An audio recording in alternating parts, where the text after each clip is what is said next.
கதை, திரைக்கதை, வசனம், இயக்கம்.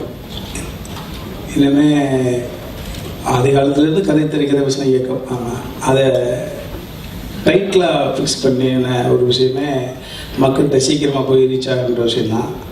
அது சுலபம் இல்லை, அது பெரிய விஷயம் இல்லை.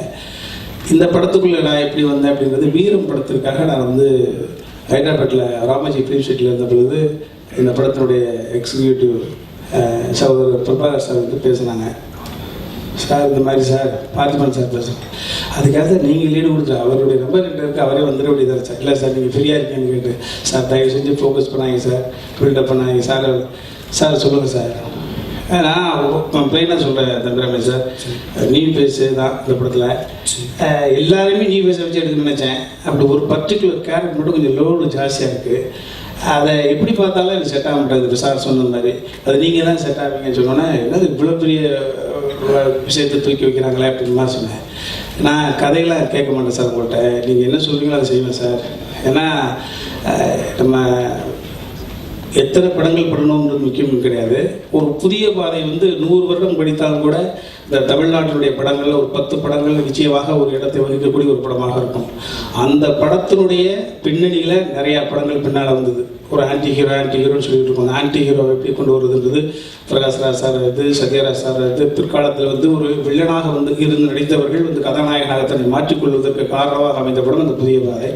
அவர் மிகப்பெரிய ஒரு பாதையில் போட்டு ஒரு அற்புதமான ஒரு கலைஞர், ஒரு வித்தியாசமான சிந்தனையோடு மற்றவர்களை மகிழ்விப்பதையே தனது மிக வெற்றிய லட்சியமாக இருந்து எல்லா மேடைகளிலும் ஏறி மற்றவர்களை மகிழ்ச்சிட்டு இருக்குது. அப்போ நான் வந்து எங்கள் நண்பர்களுக்குள்ள மற்றவர்கள் பேசிக்குவோம். ஒரு மேடை வந்த பிறகு என்ன அங்கே பேச போகிறான்னு யாருக்குமே தெரியாது. அந்த மேடையில் இருக்கக்கூடிய அத்தனை பேரையும் வசீகரிக்கக்கூடிய அளவுக்கு ஒட்டுமொத்த, ஆங்கிலத்தில் சொல்லுவாங்க அட்டென்ஷன் ஷீக் அப்படின்ற மாதிரி, ஒட்டுமொத்த அந்த மேடையை தன் பக்கம் இழுக்கக்கூடிய அளவிற்கு வல்லமை கொண்ட ஒரு மனிதனாக இருக்காரு. இதை மட்டும் படத்தில் காமிச்சா போதுமே, அப்படியே சாதாரண எம்ஜின்னு சொல்லக்கூடிய இந்த மினிமம் கேரண்டி 4 வார படமாக ஈஸியாக வருஷத்துக்கு 3 படத்தை கொடுத்து போயிடலாமே. ஏன் சார் அடம்பிடிக்கிறாரு? இது கதை இல்லை, இதை தாண்டி சிந்திக்கிற பொழுது தான் ரசிகனை விட கொஞ்சம் தாண்டி அவர் போயிட்டாரு. நிச்சயமாக சொல்லுகிறேன், நிச்சயமாக நான் காலையிலே இந்த நிகழ்ச்சியில் பதிவு செய்தது போல ஒரு மைனா, ஒரு கும்கி, ஒரு சாட்டை, ஒரு தகுதி உள்ள படங்கள் நடிச்சது போல, என்ன சார் புள்ளத்தை வரமாட்டேங்கிறீங்கன்னு நிறைய பேர் என்னை கேட்குற போது அந்த கேள்விகளுக்கெல்லாம் விடையாக தீனியாக இந்த படம் எனக்கு அமைந்தது.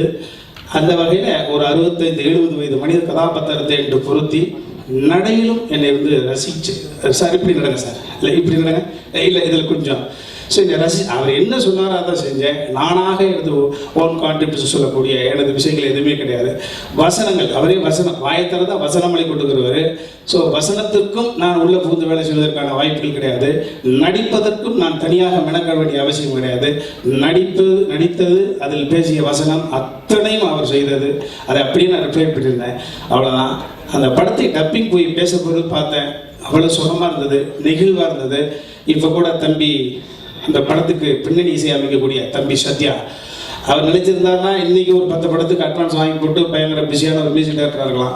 ஆனால் அந்த தம்பிக்கிட்ட நான் தனிப்பட்ட முறையில் எனக்கு தெரியும், தகுதியுள்ள கதைகளை தானே பண்ணுவேன், எனக்கு ஆசை கீசெல்லாம் கிடையாதுண்ணே, நல்ல படங்களுக்கு பேர்வான போதும்னே, பெரிய ஆசைலாம் இல்லைண்ணே அப்படின்னா ஒரு சின்ன வயதிலே ஒரு மெச்சூரிட்டியான ஒரு சிந்தனை கொண்ட பையன். அந்த தம்பி சொன்னான், இந்த படத்தை பின்னணி, அதாவது ஒரு படத்திற்கு இசையமைப்பதற்கு யோசிக்கக்கூடிய ஒரு பையன், ஒரு படத்திற்கு வளர்ந்து வரக்கூடிய ஒரு அப்கமிங் மியூசிக் டைரக்டர், பின்னணி இசை மட்டும் ஒத்துக்கொள்வது என்று சாதாரண விஷயங்கள் கிடையாது. இந்த படத்தை ஃபுல்லாக பார்த்துருக்கான், யோசிச்சிருக்கான். 2வது பிள்ளை இப்போ இந்த படத்தில் 2-3 காட்சிகள் என்ற சொல்லிட்டு இப்படி ரொம்ப நிகழ்ந்தாப்புல, அண்ணே சான்ஸ் இல்லைண்ணே, பின்னணி இசை அமைக்காமலே இந்த படத்தை எப்படி ரசிக்க முடியுதுன்னு சொல்ல வேண்டிய அவசியம் கிடையாது. ஏன்னா பின்னணி இசை மட்டும் அமைக்கக்கூடிய ஒரு தம்பி வந்து இப்படி சொல்ல வேண்டிய அவசியம் கிடையாது. நானும் காலையிலேருந்து பார்த்துட்டு இருக்கேன், இந்த படத்தினுடைய ஒட்டுமொத்த இந்த ப்ரொமோட் சொல்லக்கூடிய அத்தனை விஷயத்துக்கு தம்பி மேடையில் வந்து உட்கார்ந்துட்டு இருக்கேன், பெருமையாக இருக்குது.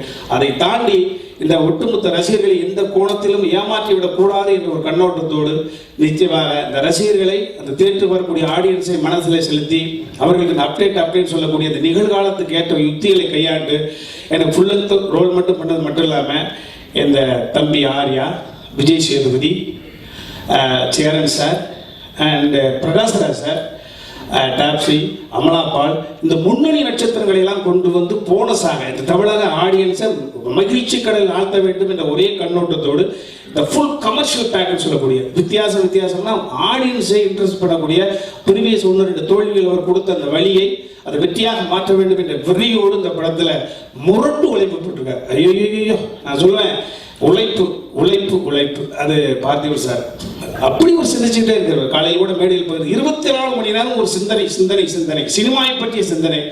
அந்த முரட்டு உழைப்பாளியுடைய படத்துல முழுநீள கதாபாத்திரம் ஏற்றெடுத்தது எனக்கு ஒரு வாய்ப்பு கொடுத்த ராதாகிருஷ்ணன் பாத்தியம் என்ற இந்த இயக்குனருக்கு என் காலம் முழுக்க நன்றி செலுத்துவேன். அது போக இந்த மேடையில் அமர்ந்திருக்கக்கூடிய அத்தனை இந்த நட்சத்திரங்கள், இந்த இளைய நட்சத்திரங்கள் அத்தனை பேரும் இந்த திரைப்படம் வெளிவந்ததற்கு பிறகு தமிழ்நாட்டிலே நடிகர் பற்றாக்குறை, நடிகை பற்றாக்குறை என்ற ஒரு நிச்சயத்தை அந்த இடத்தை பூர்த்தி செய்வார்கள் நம்பிக்கையோடு இந்த படத்தினுடைய ஒளிப்பதிவாளருக்கும் ஒட்டுமொத்த டெக்னீஷியனுக்கும் வளரக்கூடிய இந்த தம்பி எடிட்டருக்கு வாழ்த்துக்களை சொல்லிவிட நன்றி, வணக்கம்.